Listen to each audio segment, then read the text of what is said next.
Y me es muy grato presentar a nuestra siguiente invitada, Lourdes Morales. Lourdes Morales es politóloga y es directora de la Red por la Rendición de Cuentas. Bienvenida, Lourdes, te cedo la palabra.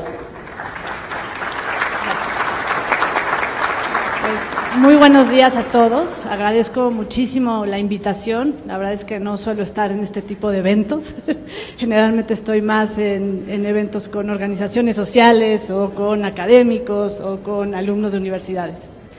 Y pues es muy interesante para mí poder participar el día de hoy.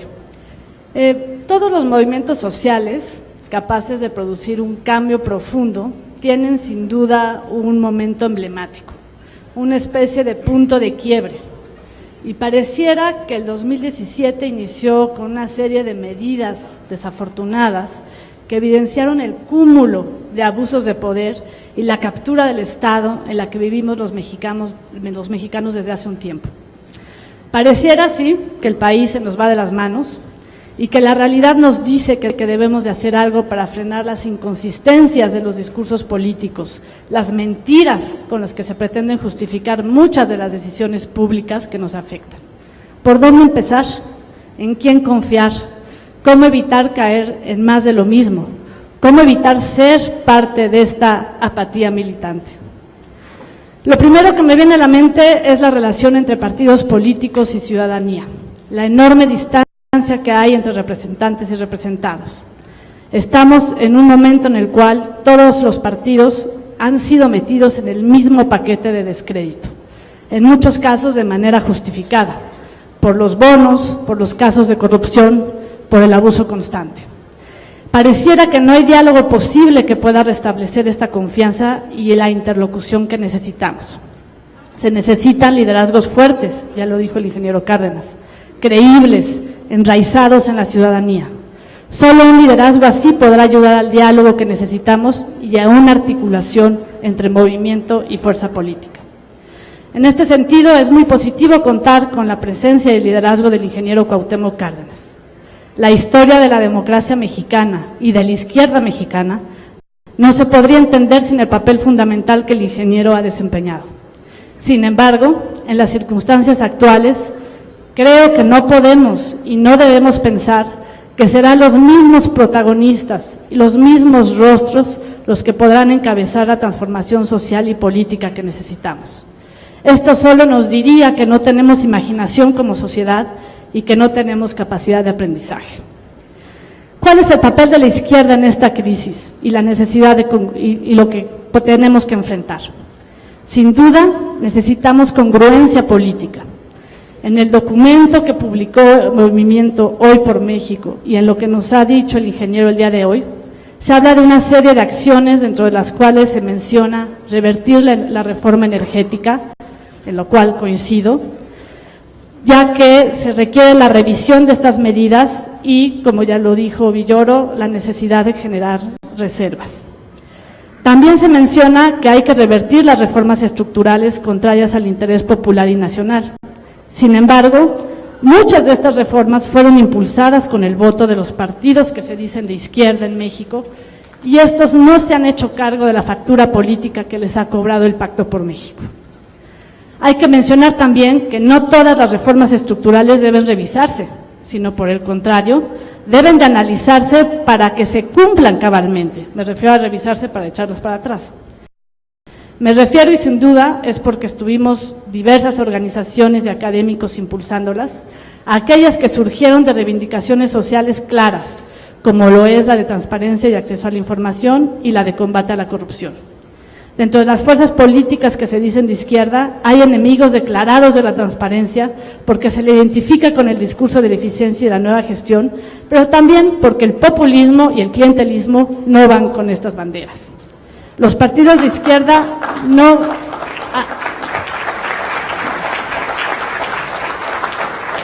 Los partidos de izquierda no han logrado vincular la rendición de cuentas con el ejercicio de derechos fundamentales, una tarea que no veo que otro actor puede hacer.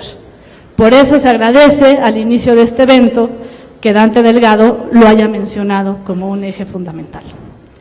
La izquierda mexicana está actualmente en un estancamiento. Como lo ha señalado Roger Bartra, no han logrado dotarse de una base social suficientemente amplia, educada y politizada, capaz de abrir con imaginación los caminos que rompan con el status quo en medio de un mundo cambiante. La izquierda debe de reivindicar las voces y los derechos de los más desposeídos, y más en un país como México, pero no puede quedarse restringida a los sectores marginales y menos preparados, porque así no tendrá las capacidades para gobernar y enfrentar los retos que requerimos. La fotografía del país, ya lo ha mencionado el ingeniero, es bastante devastadora.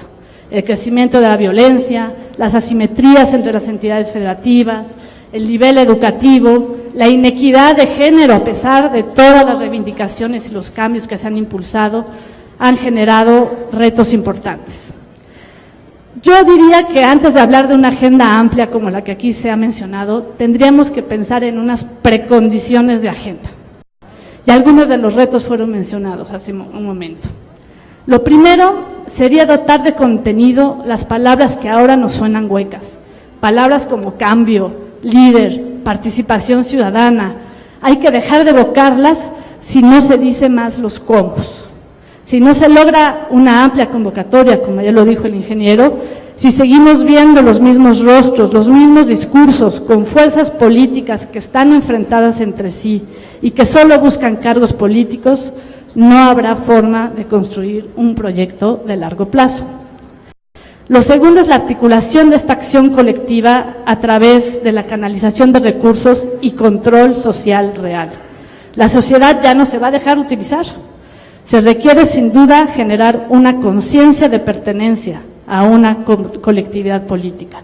Como lo dice Alain Touraine, la democracia se asienta sobre la responsabilidad de los ciudadanos de un país, pero si estos no se sienten responsables de su gobierno porque éste ejerce su poder de manera ajena, no puede haber ni representatividad ni libre elección. Hay que evitar el centralismo también. No podemos pensar en el diseño de una agenda desde y para solamente el centro. Hay que ir a todos los rincones del país, a todas las comunidades y tratar de identificar los talentos que sí están ahí, pero que desafortunadamente han estado muy abandonados. Y por último, algo que también se ha mencionado, no en este discurso, pero sí en los documentos de Proyecto Ciudadano por México, hay que ver más hacia el sur y menos hacia el norte para fortalecer la política de nación que queremos y la identidad que necesitamos.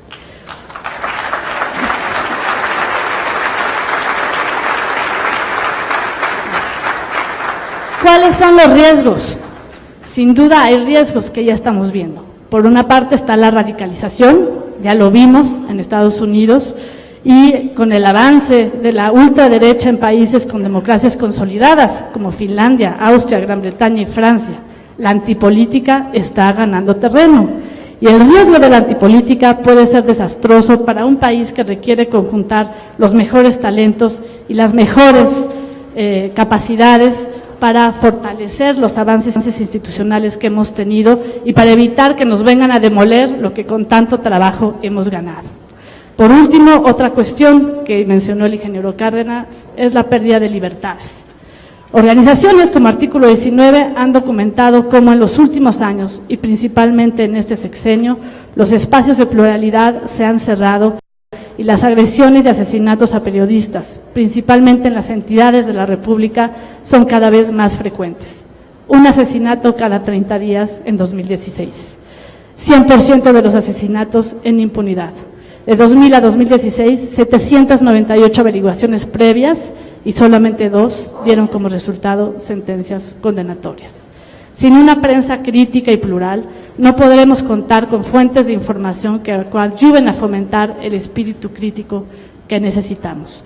Por eso, doy la bienvenida a este diálogo, a este debate, que espero no se reduzca solamente a un evento, sino que sea el inicio de diálogos más amplios y más difundidos en todo el país. Muchas gracias.